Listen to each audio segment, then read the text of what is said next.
Yan, nag-Jollibee na naman ang batang budol. Nagyaya na naman sa Jollibee, guys. Yan, umorder siya ng spaghetti, saka chicken, saka chocolate sundae.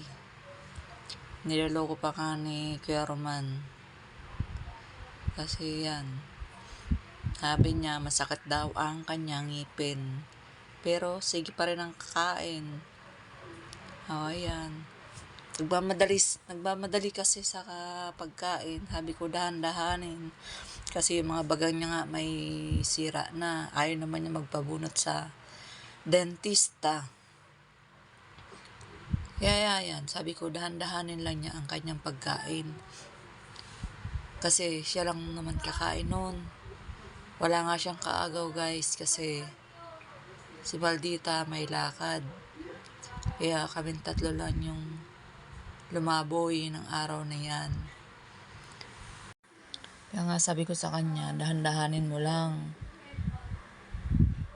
Kasi nga, pag nasagi yung kanyang ngipin, sasakit. Makulit kasi. Madaling-madali sa pagkain. O yan, tignan nyo guys, yung pinagkainan, parang hinugasan. Ganyan talaga, sa Jollibee lang talaga siya gustong kumain. Ayaw niya sa ibang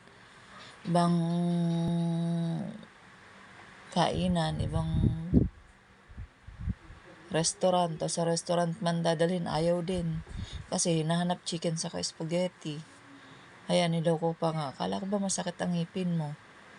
Tingnan mo bakit ganyan yung pinggan mo. Tila walang tira. Simot na simot. Sabi nga niya, yan daw yung gamot sa ngipin niya, yung ice cream.